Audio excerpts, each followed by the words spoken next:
Selamat malam buat kita semua.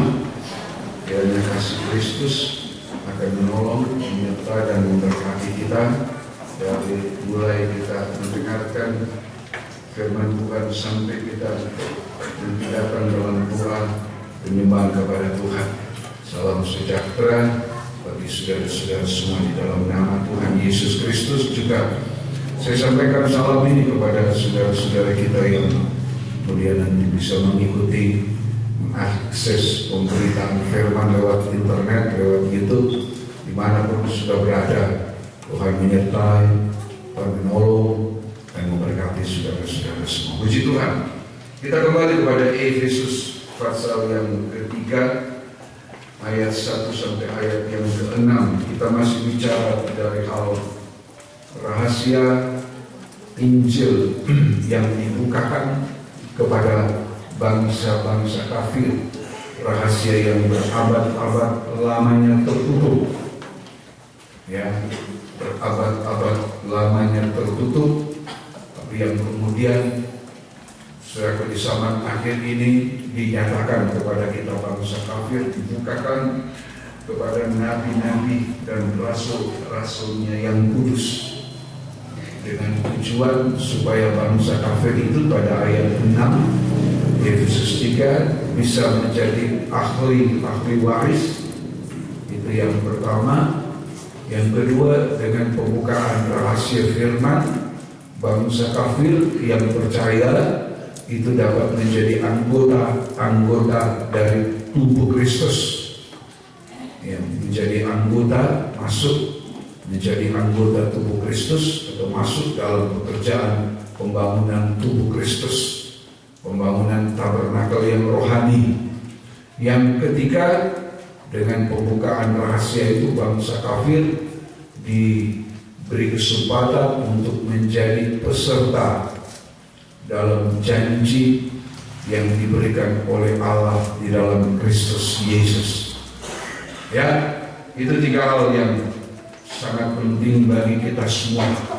Sudah berulang kali saya mengatakan, kalau melihat tiga hal yang disediakan Tuhan kepada bangsa kafir atau kepada orang-orang percaya dari bangsa kafir, maka dengan berpatokan pada tiga hal itu, maka pengikutan kita kepada Tuhan tidak sekedar hanya sampai kepada kita menjadi orang percaya. Oh, saya percaya Tuhan, saya percaya. Tapi ada begitu banyak orang yang mengaku percaya, tapi sebenarnya memiliki mata hati yang dibutakan, sehingga mereka tidak bisa mengerti tentang janji Allah yang diberikan di dalam Kristus.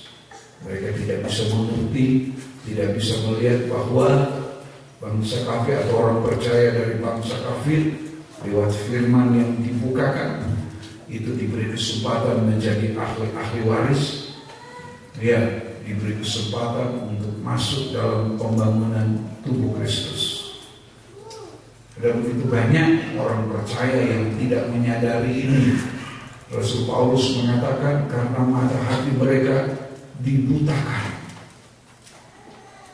sehingga mereka tidak bisa melihat cahaya Injil tentang kemuliaan Kristus, Injil tentang kemuliaan dari Kristus. Ya, tapi kalau kita sempat mendengarkan, kemudian bisa percaya, bisa mengerti ini hanya kemurahan, dan kita kemudian yang bisa menjadi percaya, kita kemudian dituntut oleh Tuhan lewat rahasia yang dibukakan ini. Kita dituntut bukan hanya menjadi percaya, tapi supaya kita hidup dalam ketaatan iman. Jadi bukan cuma percaya, ya, oh saya percaya, saya punya iman, tapi selaku lewat pembukaan firman, selaku yang dinyatakan, maka kita dituntut untuk hidup dalam ketaatan iman. Ya, karena itu bukan hanya percaya, bukan hanya punya iman, tapi iman yang disertai dengan ketaatan. Ketaatan kepada segala hal yang menjadi kehendak Tuhan, kepada segala hal yang dituntut oleh Tuhan, kepada segala hal yang menjadi rencana Tuhan. Ketika kita mengerti rencana Allah, ketika kita tahu ada sesuatu yang Tuhan inginkan dari kita, maka kita kemudian akan iman kita itu akan dilanjutkan dengan ketaatan, mentaati apa yang menjadi kehendak Allah. Dan ketaatan inilah membuktikan bahwa kita mengenal Dia, kita mengenal rencananya, kita mengenal segala kehendaknya. Itu ketaatan. 1 Yohanes ayat yang ketiga, 1 Yohanes 2 atau sebelum ke 1 Yohanes 2 diulangi Roma 16 ayat 26 atau 25. Roma 16 dulu. Bagi dia yang berkuasa menguatkan kamu menurut Injil yang kumasyurkan dan pemberitaan tentang Yesus Kristus sesuai dengan pernyataan rahasia. Ya, pernyataan itu pembukaan rahasia, ya, yang didiamkan berabad-abad lamanya. Sebelumnya tertutup, tersembunyi. Selalu ada begitu banyak orang ingin, Tuhan sendiri mengatakan, ya, ada begitu banyak orang ingin mendengar, ingin melihat, tapi tidak bisa mendengar, tidak bisa melihat. Ya, mari terus. Tetapi sekarang, ya, telah dinyatakan, dan yang menurut perintah Allah yang agung, telah dinyatakan oleh kitab-kitab para nabi kepada segala bangsa, untuk membimbing mereka kepada ketaatan iman. Jadi ketika kita mengerti, percaya, kita mengerti, kita percaya kepada rahasia firman yang dibukakan itu, paling sedikit kita mengerti, kita percaya kepada 3 hal, yaitu kita diangkat, dijadikan sebagai ahli-ahli waris, ya, kita mau diterima, dibawa masuk dalam pembangunan tubuh Kristus, kita menjadi anggota tubuh. Yang ketiga, kita percaya bahwa kita dijadikan peserta dalam janji Allah yang diberikan kepada Kristus. Maka kita yang percaya kepada 3 hal itu, Roma 16 ayat 26, maka dari kita kemudian Tuhan menuntut supaya kita yang percaya itu, kita hidup dalam ketaatan. Ya, jadi kita yang percaya, maka kita harus hidup dalam ketaatan yang disebut tadi, ketaatan iman. Jadi bukan sekedar percaya, tapi setelah menjadi percaya, maka kita harus memiliki kelakuan hidup yang ditandai dengan ketaatan. Ya, yang ditandai dengan ketaatan. Ketaatan inilah yang tadi saya katakan, ini menjadi tanda bahwa kita mengenal Allah, mengenal rencananya, mengenal kehendaknya. 1 Yohanes pasal yang kedua, ayat yang ke-3 dan ayat yang ke-4. 1 Yohanes 2 ayat 3 dan ayat yang ke-4. Dan inilah tandanya, ini tanda bahwa kita mengenal Allah. Mengenal Allah, pribadinya, rencananya, kehendaknya. Ya, tanda bukti kita mengenal Dia yaitu jikalau kita menuruti perintah-perintahnya. Kita mentaati. Kalau kita mentaati segala perintahnya, perintah-perintahnya itu jamak, itu hanya segala perintahnya. Saya kira bukan yaitu jikalau kita menuruti perintahnya, itu cuma satu, tapi ini perintah-perintahnya itu jamak. Ini menunjuk kepada segala kehendak, kepada segala perintahnya. Itu tanda kita mengenal Dia, yaitu kalau iman kita itu disertai ketaatan. Ya, ayat yang keempat. Barang siapa berkata, aku mengenal Dia. Saya percaya Tuhan itu ada. Saya percaya Yesus itu mati untukku menebus dosaku. Tetapi dia tidak menuruti perintahnya. Mentaati perintahnya. Dia tidak menuruti perintah Tuhan. Dia adalah seorang pendusta. Dia cuma seorang pendusta. Dan di dalamnya tidak ada kebenaran. Itu tidak ada kebenaran. Jadi iman tanpa ketaatan. Rasul Yohanes mengatakan iman tanpa ketaatan itu cuma sama dengan seorang pendusta. Ya, jadi kita mengaku kita percaya, saya punya iman, tapi praktek hidup, kelakuan hidup kita adalah orang yang selalu berbuat yang tidak sesuai dengan firman. Itu bukan orang yang taat, itu orang yang melanggar, orang yang tidak taat. Nah, itu Rasul Yohanes bilang, sekalipun dia adalah orang percaya, mengaku mengenal Allah, itu artinya percaya, tapi kalau dia tidak mentaati perintahnya, dia cuma seorang pendusta. Di dalam dia tidak ada kebenaran. Itu hidup yang, maaf saya mau katakan, itu hidup yang sejajar dengan setan. Di dalam dia tidak ada kebenaran. Coba kita lihat, sejajar dengan setan. Ya, Yohanes 8 ayat 44. Iblislah yang menjadi bapamu. Ya, iblislah yang menjadi bapamu, ayat 44 di Yohanes 8. Dan kamu ingin melakukan keinginan bapamu. Ya, terus. Ia adalah pembunuh manusia sejak semula. Ya. Dan tidak hidup dalam kebenaran. Tidak hidup dalam kebenaran. Terus. Sebab di dalam dia tidak ada kebenaran.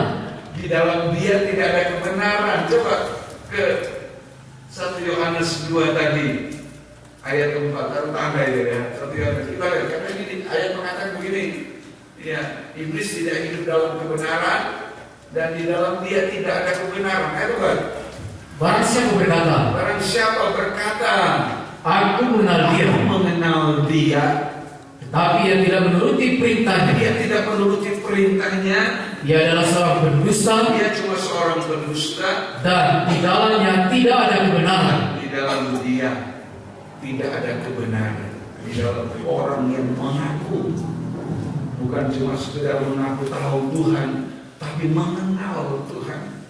Mengenal ini lebih dari tahu. Ya. Kalau mengenal itu lebih dari tahu. Sudah banyak kali saya katakan ya, orang mengaku mengenal, aku mengenal dia, tapi kemudian kita tidak menuruti perintahnya. Itu yang saya bilang. Dia adalah pendusta, di dalam dia tidak ada kebenaran. Yohanes 8 tadi. Ya. Iblislah yang menjadi bapamu. Ya. Dan kamu ingin melakukan keinginan bapamu. Ya. Ia adalah pembunuh manusia sejak semula. Ya. Dan tidak hidup dalam kebenaran. Iblis itu tidak hidup dalam kebenaran, sebab di dalam dia tidak ada kebenaran. Tidak ada kebenaran. Sama dengan 1 Yohanes 2 tempat, orang mengaku mengenal Allah tapi tidak taat, di dalam dia tidak ada kebenaran. Ya. Apabila ia berkata dusta, ya, ia berkata atas kehendaknya sendiri, sebab ia adalah pendusta dan bapa segala dusta. Jadi dengan bangsa kafir dipimpin kepada ketaatan iman, itu adalah Tuhan mau merebut bangsa kafir dari cengkraman, dari kekuasaan setan. Saya bangsa kafir menjadi percaya.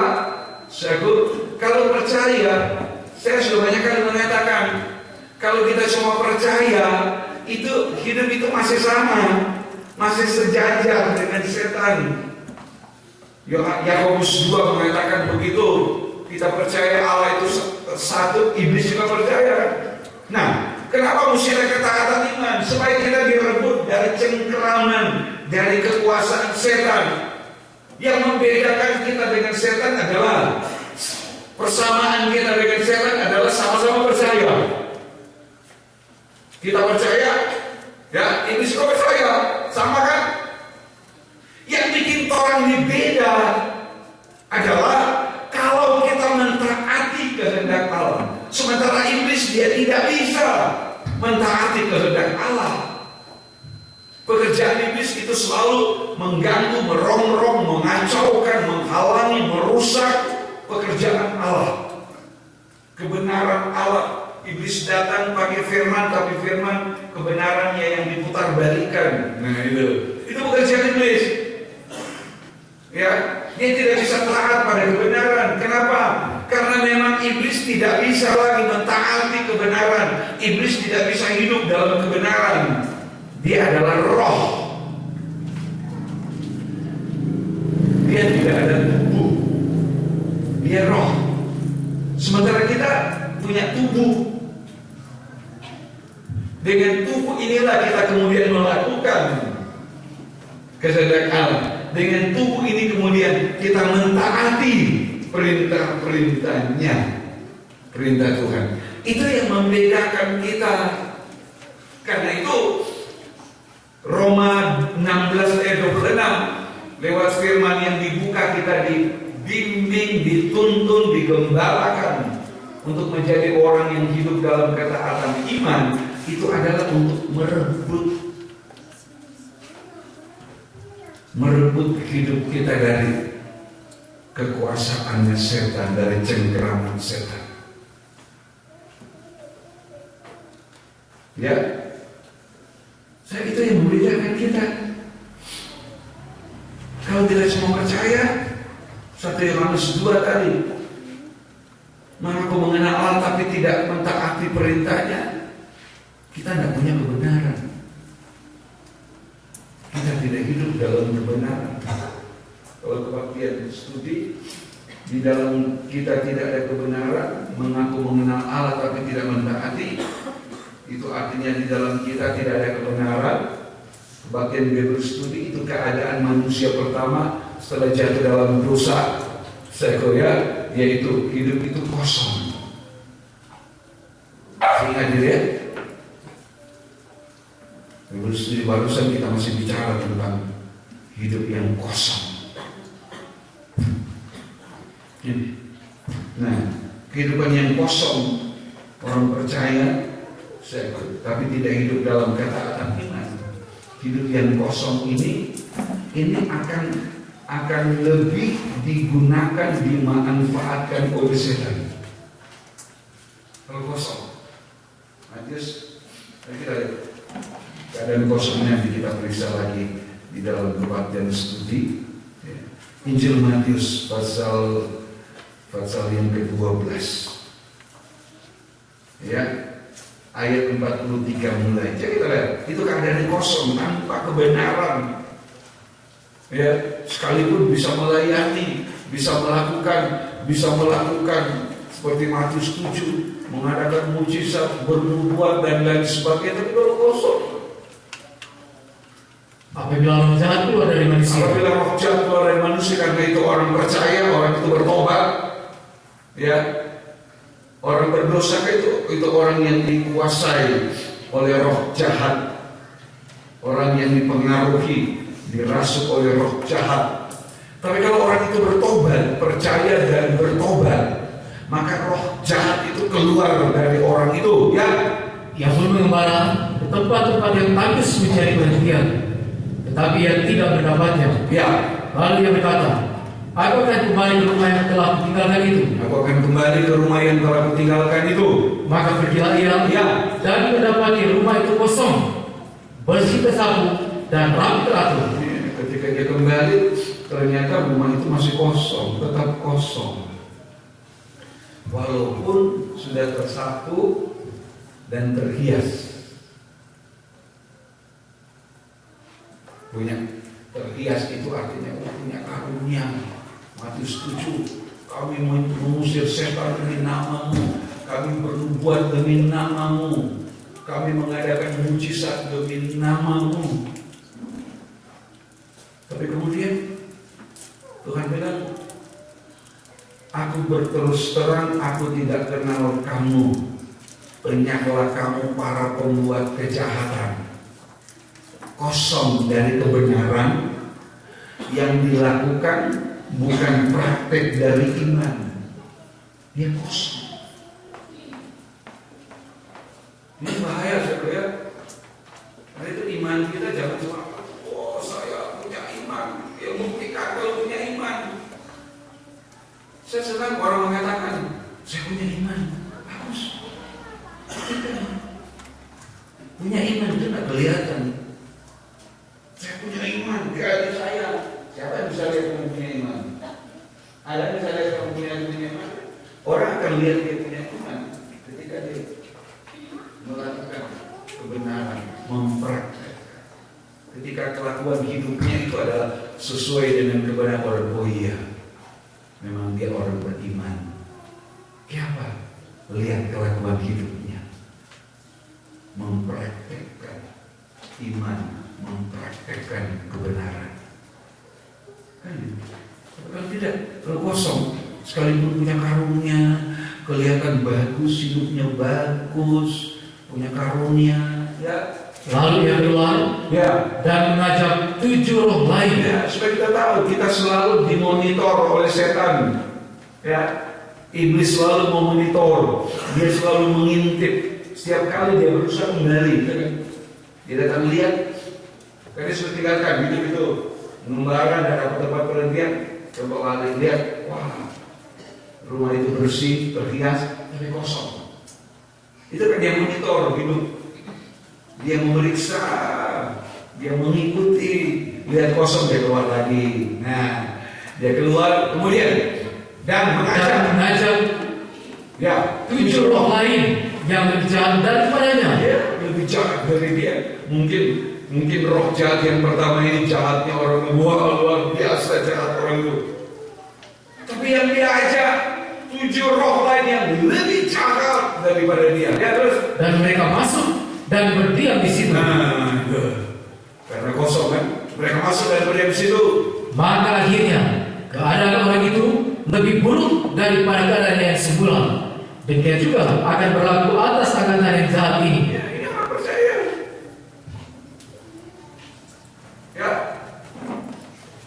ini yang terjadi. Bukan terjadi pada orang yang tidak percaya. Ini terjadi pada orang yang percaya. Orang yang mengalami kemuliaan Tuhan dilepaskan dari roh jahat. Ya, roh jahat yang menguasai dia, yang selalu mempengaruhi dia, menggoda dia untuk melakukan kejahatan. Kemudian orang itu bertobat, dia dilepaskan. Karena itu saya orang percaya, bukan orang yang percaya. Dia sudah tersapu bersih, berhias. Tapi kosong. Kosong itu 1 Yohanes 2 ayat 4 tadi, itu orang percaya. Orang yang mengaku mengenal Allah tapi tidak mau taat pada firman. Sama dengan Matius 7. Tidak mau taat pada firman. Tuhan bilang, kamu ini pembuat kejahatan. Tidak taat pada firman. Karena merasa, saya punya karunia, saya punya kuasa. Buktinya saya berdoa, mengusir setan, setan pergi. Saya membuat terjadi. Saya mengadakan mujizat terjadi. Tapi kalau hidup itu kosong, ya, kosong dari kebenaran, maka tetap saja yang dia lakukan adalah kejahatan. Kita mau melakukan yang benar yang bagaimana? Kalau hidup kita kosong dari kebenaran. Karena itu Rasul Paulus ingatkan kita orang percaya dari bangsa kafir. Setelah kita diperlihatkan ini, karena rahasia ini dibukakan, kita lihat ada 1, 2, 3, Tuhan terima kasih untuk janji yang sebesar itu. 1 percayalah Tuhan. Terima kasih Tuhan. Kan gitu. Nah, sesudah itu Roma 16 tadi. Kita harus mau dituntun, dibimbing, digembalakan menjadi orang-orang yang hidup dalam ketaatan iman.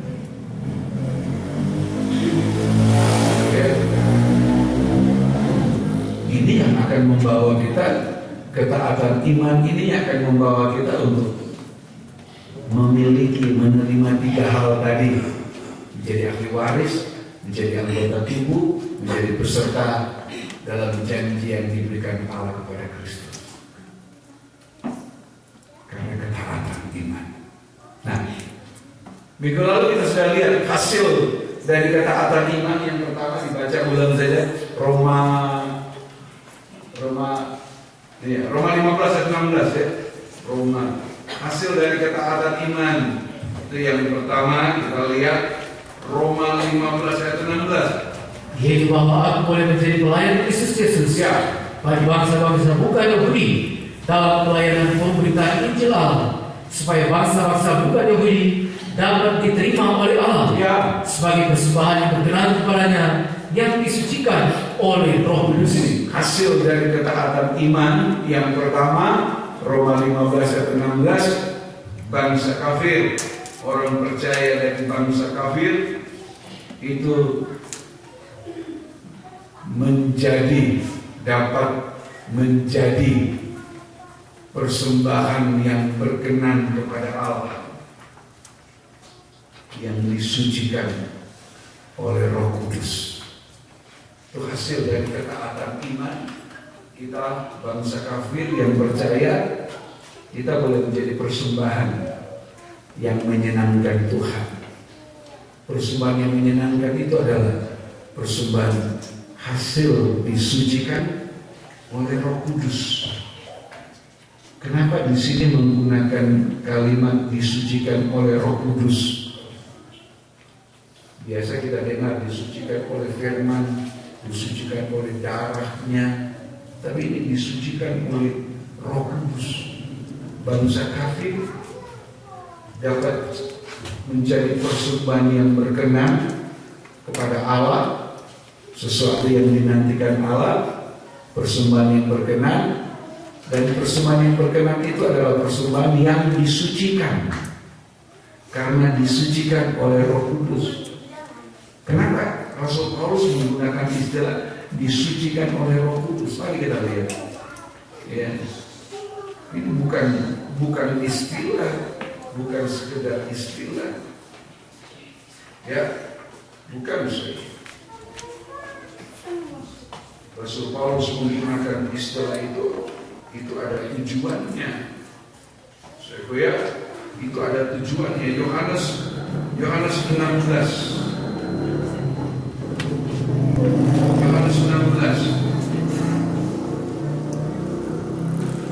Ayat yang ke-13 mulai.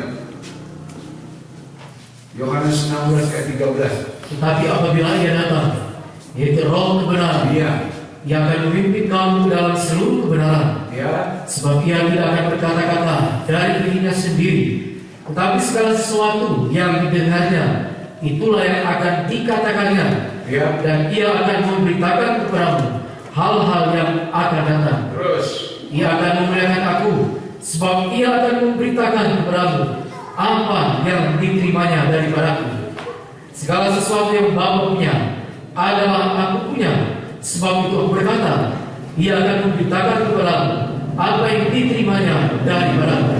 Apa yang Ia di sini. Sebab itu aku berkata, Ia akan memberitakan kepadamu apa yang diterimanya daripadaku. Ia di sini menyebut kepada Roh Kudus. Roh Kudus itu adalah Roh yang taat. Dia tidak semau-maunya itu. Mulai dari ayat yang ke-13 tadi. Ya, dia tidak akan berkata-kata dari diri sendiri, tapi yang dia dengar daripadaku, itu yang dia beritakan kepada kamu. Itu ayat 13. Coba saudara lihat. Kalau Ia datang, itulah Roh Kudus, Roh kebenaran. Ia akan membimbing kita ke dalam seluruh kebenaran, membimbing, menuntun kita ke dalam seluruh kebenaran, sebab Ia tidak akan berkata-kata dari diri sendiri, tapi segala sesuatu yang Dia dengar daripada kita diberitakan. Roh Kudus. Karena itu Roma 15 ayat 16, kita bangsa katolik jadi persembahan yang berkenan, persembahan yang disucikan, dikuduskan oleh Roh Kudus. Tadi saya mengatakan Rasul Paulus menggunakan istilah disucikan oleh Roh Kudus itu karena Roh Kudus adalah roh yang taat, yang diminta Tuhan dari bangsa kafir, yaitu hidup dalam ketaatan iman yang ditambah dengan ketaatan. Gitu. Itu sebabnya Roma 15 ayat 16 kita jadi persembahan yang berkenan, yang dikuduskan oleh Roh Kudus. Roh Kudus itu adalah roh yang taat.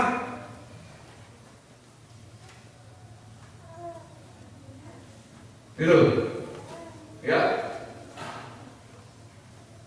Tuhan punya kerinduan supaya kita benar-benar orang percaya dari bangsa kafir yang mendapat kesempatan hidup dalam pembukaan rahasia firman,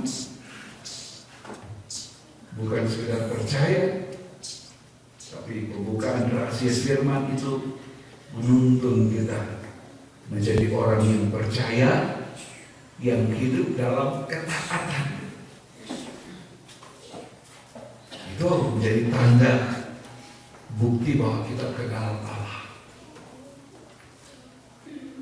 Ya, saya tidak percaya orang yang sekalipun mengaku, oh saya percaya, saya sudah lama percaya.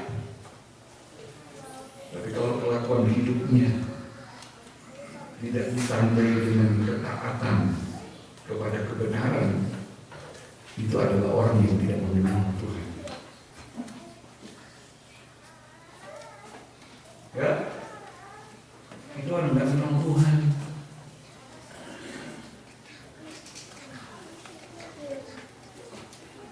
Bukan orang kenal Tuhan. Secara lahiriah ya orang semua dengan bilang saja percaya, oh ya saya kenal Tuhan.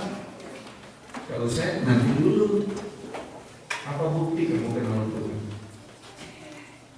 Oh saya sudah diajarkan dari sekolah minggu dan di ibadah kamu. Jadi perkataan yang keras. Kalau sudah bicara di luar, siapa bilang kita tidak kenal Tuhan?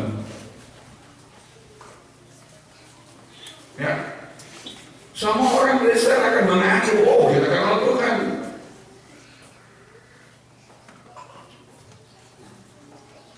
Dia kenal itu, tapi kenal Tuhan nanti dulu. Itu mengaku mengenal Tuhan menurut dia, tapi menurut Firman, orang yang mengaku mengenal Tuhan, tandanya dia itu taat pada perintah Tuhan.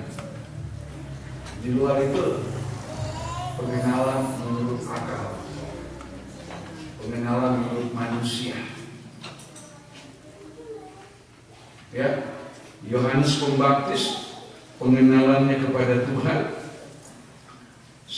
Ya, kesaksian Yohanes Pembaptis yang sedang kita periksa, dia punya dua cara mengenal Tuhan. Ya, yang pertama dengan melihat dan mengetahui. Yang kedua, Yohanes Pembaptis mengenal Tuhan dengan cara Allah. Tuhan bilang, kalau engkau lihat, ya, dalam Injil Yohanes, ya, kalau engkau lihat Roh Allah turun di atas seseorang, tinggal di atasnya, maka dia itu pembukaan firman-Nya. diberitahu oleh Allah. Dia nggak tahu.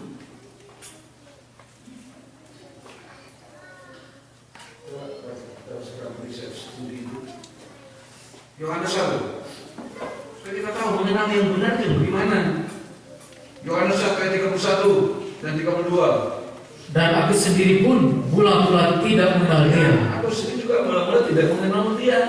Terus, tetapi untuk itulah aku datang dan baptis dengan air, supaya ia dinyatakan kepada Israel. Baptis dengan air supaya dia dinyatakan, dia dibuka, ditampilkan. Ya, terus, gitu. Dan Yohanes memberi kesaksian, katanya, aku telah melihat Roh turun dari langit seperti merpati, dan ia tinggal di atasnya. Terus, dan aku pun tidak mengenalnya, tetapi dia yang mengutus aku untuk membaptis dengan air telah berfirman kepadaku, jika engkau melihat Roh itu turun ke atas seseorang. Yohanes nggak tahu yang mana ketika dia membaptis ada begitu banyak orang. Yang mana?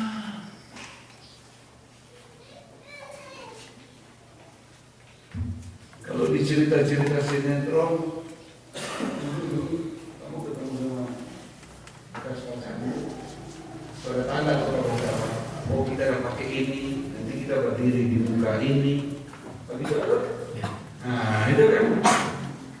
Kalau di cerita sinetron, orang kalau sekarang sudah gampang ya, sudah Facebook, ada itu, udah cuma di telepon. Ya kamu datang di muka mall, lihat saya di muka toko ini pakai baju merah, ya, pakai bandung kuning. Jadi kalau perempuan, tahu-tahu begitu si dia yang belum ada orang lain yang lebih dulu datang, baju merah, bandung kuning. Tahu-tahu bukan dia. Ya, kira-kira begitu. Yohanes nggak kenal. Kalau orang itu begitu kan, oh sana ada pakai merah, bandung kuning. Dulu kamu kayak bagaimana bisa? Pakai baju apa? Dan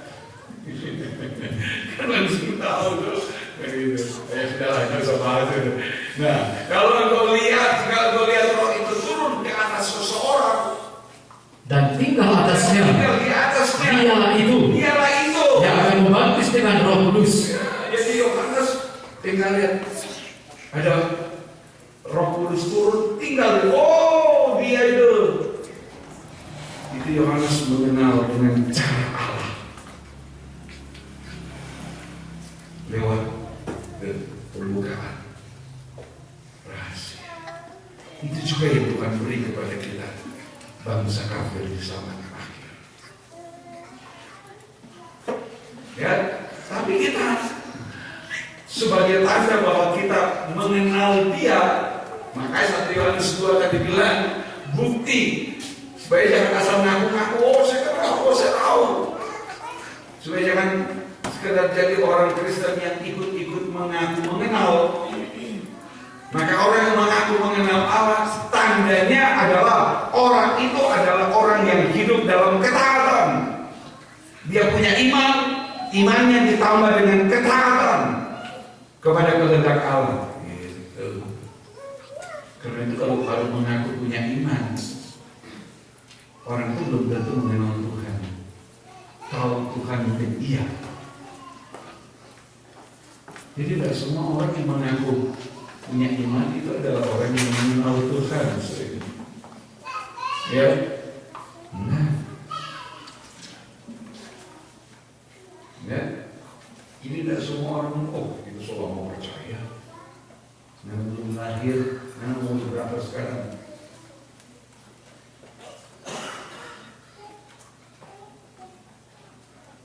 Dulu ada seorang, sekarang sudah almarhum. Waktu saya ketemu dia, kamu umur berapa? Jadi aku sekarang mau masuk ini. Kamu salah. Kenapa kamu pindah di keluar katanya dari organisasi itu ke yang sekarang? Kamu keliru, kamu sudah menghujat atau apa dia bilang sama saya waktu itu.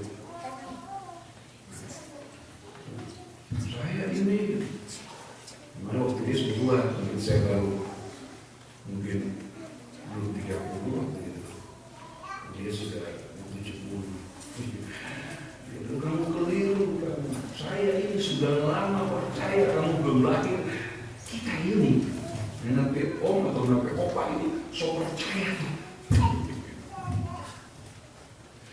Saya cuma bilang begini sama dia, Om, tahu tak kelahiran Yohanes Pembaptis?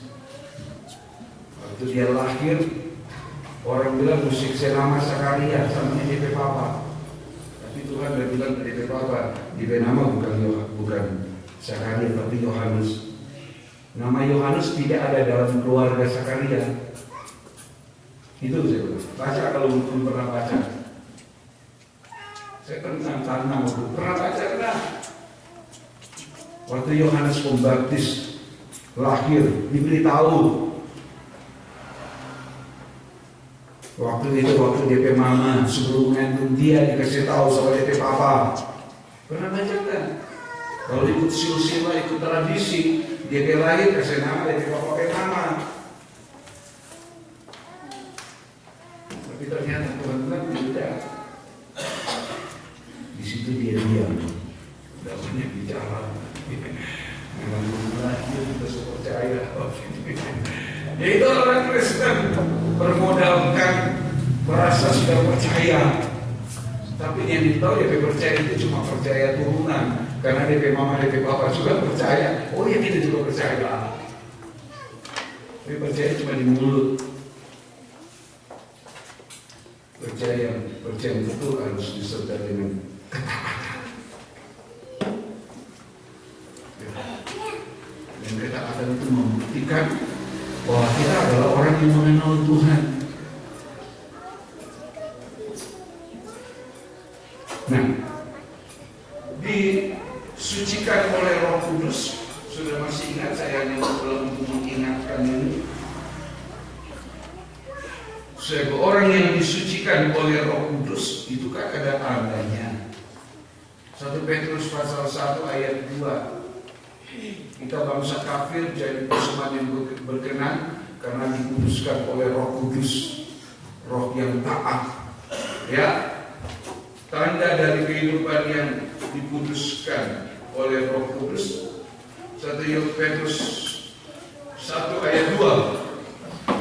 Yaitu orang-orang yang dipilih sesuai dengan rencana Allah. Ya, sesuai dengan rencana Allah. Ini mengingatkan kepada kita ini dipilih sebelum dunia dijadikan. Ya, jadi kita ini dipilih oleh Tuhan sebenarnya masuk dalam rencana Allah sebelum dunia dijadikan. Sebelum Adam dan Hawa jatuh dalam dosa, Tuhan sudah menyediakan penebus. Coba kalau tanda ini kita baca ke ayat yang ke masih di 1 Petrus 1 itu. 1 Petrus pasal 1 itu kita membaca ya ayat yang ke-18 boleh.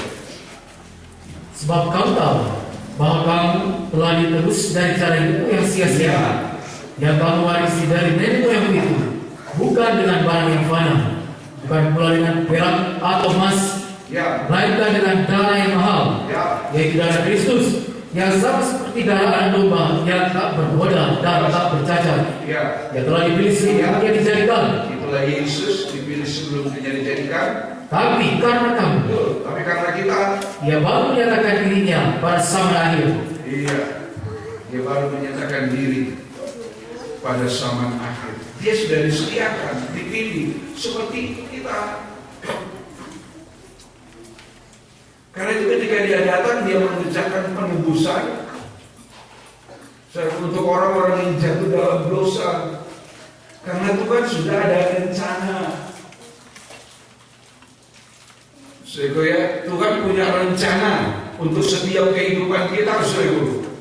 Karena itu hidup ini jangan disia-siakan, ya, jangan disia-siakan. Hidup yang Tuhan karuniakan kepada kita, bisa hidup dalam rencana Allah, itu cuma kemurahan Tuhan. Sehingga itu cuma kemurahan Tuhan. Sehingga yang memilih kita, ya, yang memilih kehidupan kita ini jauh sebelum kita ada, ya, jauh sebelum kita ada, ya. Tadi kita baca 1 Petrus 1, iya itu Yesus dipilih sebelum dunia dijadikan. Sekarang tadi saya bilang sama dengan kita. Efesus pasal 1, baru kembali kepada 1 Petrus 1 tadi. Efesus 1, coba saudara lihat ayat yang ketiga dan 4. Terpujilah Allah dan Bapa Tuhan kita Yesus Kristus, Ya, yang dalam Kristus telah mengerjakan kepada kita segala berkat rohani di dalam surga. perhatikan ayat 4. Sebab di dalam Dia, Di dalam Kristus, Allah telah memilih kita sebelum dunia dijadikan. sebelum dunia dijadikan, sebelum Adam dan Hawa dijadikan, Tuhan sudah memilih kita. Mana ada bisa terjadi begitu di dunia ini? Tidak ada. Cuma Allah yang bisa melakukan ini. Sebelum dunia ini dijadikan, berapa ribu tahun yang lalu. Sekarang kita sampai di zaman akhir. Ketika baca Efesus, oh iya, ternyata sebelum dunia ini dijadikan, sebelum Adam dan Hawa dijadikan, sebelum langit bumi dijadikan, Kejadian 1 ayat 1 mulai, kita sudah dipilih. Karena itu betapa berharganya, betapa mahalnya hidup kita ini. Jangan disia-siakan. Sebab di dalam Dia, dalam Kristus, Allah sudah memilih kita sebelum dunia dijadikan Supaya kita kudus dan tak bercacat di hadapannya. Dia kudus tak bercacat di hadapannya. Itu menuju kepada keadaan akhir dari kita dalam menyambut kedatangan Tuhan pada kali yang kedua. Coba bayangkan. Tuhan memilih sebelum dunia dijadikan, menyiapkan kita untuk menjadi tidak bercacat, tidak bernoda, tidak bercela, supaya kita layak bagi kedatangannya pada kali yang kedua sebagai mempelai laki-laki surga. Ini rahasia yang sekian lamanya terselubung.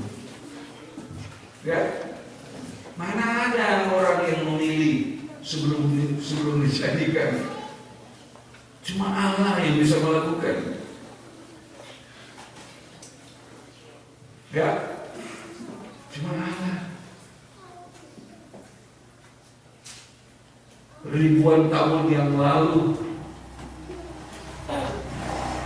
saya punya riwayat hidup sudah ditentukan oleh Allah, bahwa ketika saya lahir di tahun 1950 sekian sudah ditentukan, kamu memang akan sekolah, SD mu di sana, SMP mu di sana, SMA mu di sana, kamu nanti akan ke Surabaya, kamu begini, tapi nanti dari Surabaya kamu kembali.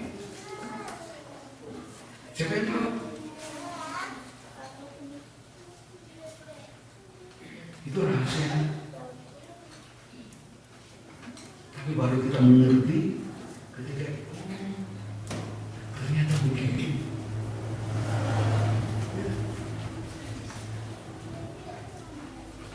Itu saya bilang tadi, jangan sia-siakan hidup ini. Begitu berharga. Presiden dimanapun di dunia ini mau memilih pembantunya jadi menteri, dia tidak langsung milih satu orang itu dia sudah menyusun nama, data calon menteri A, si A, si B, si C dan seterusnya. Calon menteri ini si A, si B, si D.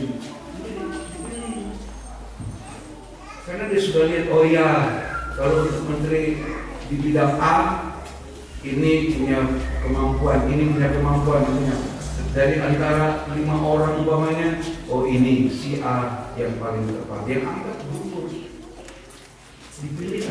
Kita ini dipilih sebelum lahir, ribuan tahun sebelum lahir. Kita sudah dipilih, coba sudah bayangkan, dipilih untuk pada akhirnya supaya kita menjadi kehidupan yang tidak bercacat, kita kudus, tidak bercacat di hadapannya, tapi kita menjadi bangsa kafir yang menjadi persembahan yang kepadanya karena dikuduskan oleh Roh Kudus. Gitu.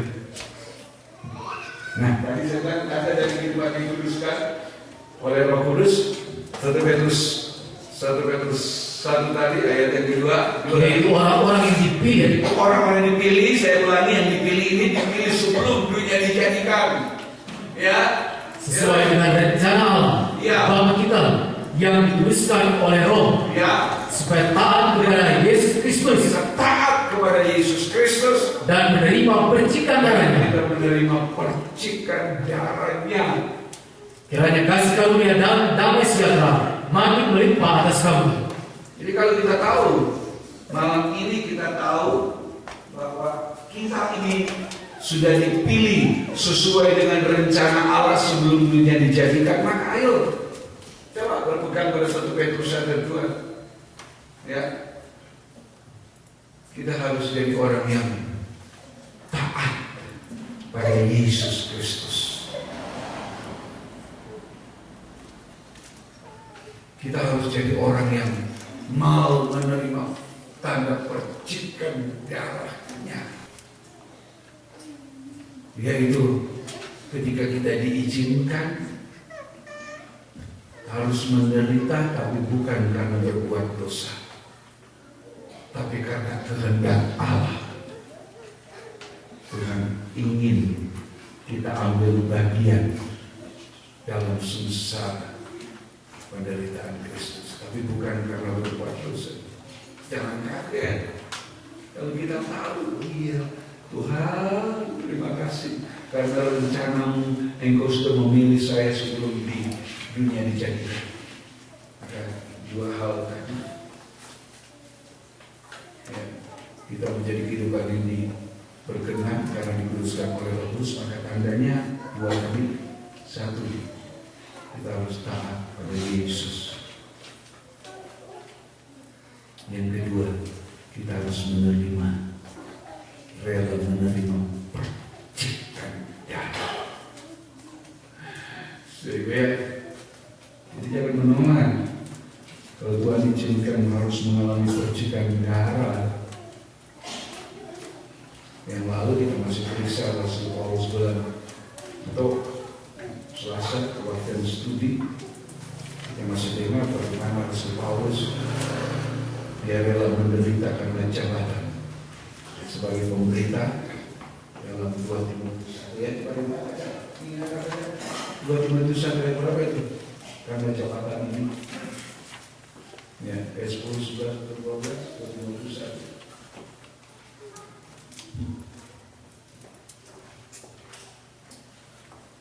Timotius pasal 1 ayat 11. Untuk izin inilah aku telah ditetapkan sebagai pemberita, sebagai rasul dan sebagai guru. Ya, ini coba hanya dipercayakan terus. Itulah sebabnya aku menderita semuanya ini. Dia sadar bahwa ini kepercayaan yang Tuhan berikan. Dia dijadikan sebagai pemberita, penginjil, rasul dan guru. Dia mengatakan, itulah sebabnya aku menderita karena suaminya rela mengalami percikan darah, karena dia tahu sesuatu yang dipercayakan Tuhan begitu berharga, begitu mahal.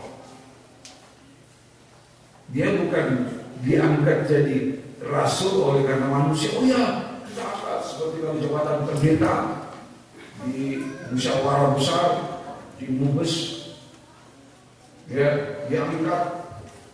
Kalau dari pekerja sudah sekian tahun jadi pendeta, diangkat jadi pendeta muda. Ya, setelah pendeta muda sekian tahun, kemudian diangkat jadi pendeta penuh. Saya bilang dengan teman-teman, kalau kalian mau tahu, saya ini sudah bertahun-tahun melayani dengan ibu, tidak pernah. Belum diangkat jadi pendeta, jangan kan pendeta muda saja enggak. Ya, saya itu, saya tidak pernah mengejar itu. Yang saya tahu saya harus bekerja di dalam pelayanan. Oh jabatan pendeta itu cuma nama di kartu jabatan atau di KTP sudah ditulis pekerjaan pendeta. Ada untungnya memang. Lain kali ada SWP, pendeta ya. Minta maaf Pak Pendeta, cuma ganggu berjalan, gak apa-apa. Kemudian itu kan tugas kemudian. Tapi lain kali pendeta juga jabatannya sudah salah. Pak Pendeta ya, dari sini.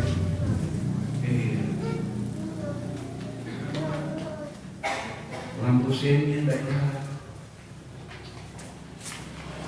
Ada pendeta biasa dia tahu. Aduh udah, tadi waktu keluar nyala kok. Aduh nyala. Oh iya Pak Pendeta lagi.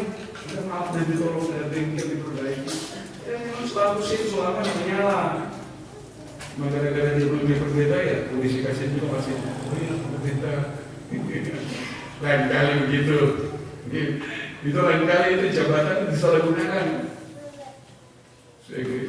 Cuma jabatan manusia. Rasul Paulus bukan diangkat pendeta oleh organisasi, oleh Tuhan. Dia dikasih jabatan pemberita rasul. Sudah ikut. Itu jabatannya luar biasa kan. Dia diangkat oleh Tuhan. Ya. Belum lagi dia nak tulis di bernama. Dia buka pelayanan di sana sini kan. Disuruhkan aku menderita, aku rasul, aku guru. Itulah sebabnya aku menderita karena semua itu. Namanya kursi jabatan, harus rela menderita karena jabatan itu. Apapun bilang, jabatan di dunia ini saja. Ketika kita diangkat di jabatan oleh negara, namanya kita menerima jabatan harus rela. Kan begitu. Di kampung saja, di desa diangkat jadi apa? Jadi taur apa? Jadi kepala jaga, jadi wakilnya. Kepercayaan itu diterima, harus rela menderita karena jabatan itu.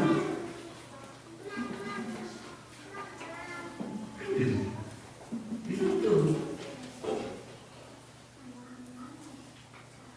Harus rela. Begitu juga kita di dalam Tuhan. Jabatan-jabatan yang Tuhan percayakan kepada kita, karena Dia memilih kita sesuai dengan rencananya sebelum dunia dijadikan. Kemudian kita sadar sekarang kita diberi jabatan. Oh, terus rela menderita karena jabatan, bukan karena berbuat dosa, bukan karena jabatan.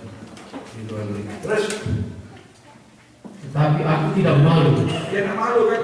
Sudah rasul, guru, pemberita, ditangkap, dianiaya. Ketika di satu kota sudah dikepung, pintu gerbang ditutup, tidak ada jalan keluar, orang kasih taruh keranjang, kau masih turun keluar, pakai tali. Semuanya malu kan? Wah itu rasul itu pemberita, itu guru masa. Apa ada kuasa? Ya kamu mesti lari, kamu mesti keluar, turun pakai keranjang, malu kan? Tapi Rasulullah bilang, aku tidak malu karena jabatan itu. Ya. Karena aku tahu. Nah, karena aku tahu. Kepada siapa percaya kepada Dia. Ya. Dan aku yakin bahwa Dia berkuasa memeliharakan apa yang telah dipercayakannya kepadaku hingga pada hari Tuhan.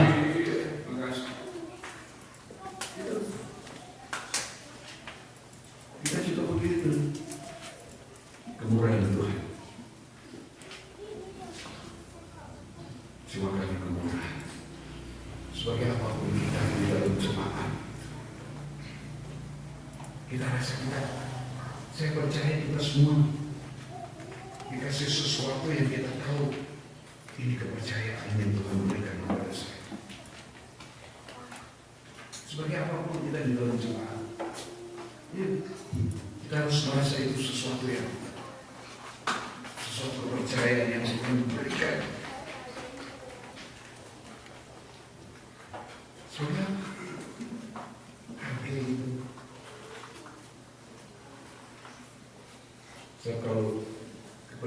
ambil hidup kita kosong.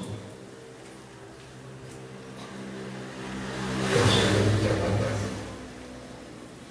Kita jadi menganggur. Ya, kita bangsa kafir cuma kekurangan. Karena itu kita jadi persembahan yang berkenan karena dikuduskan oleh Roh Kudus. Maka orang-orang yang dikuduskan oleh Roh Kudus, 1 Petrus 1 ayat 2, itu adalah orang yang taat kepada Yesus, kepada firman. Yesus adalah firman, dan rela menerima, mengalami percikan darahnya karena apa yang Tuhan percayakan. Tuhan memberkati kita.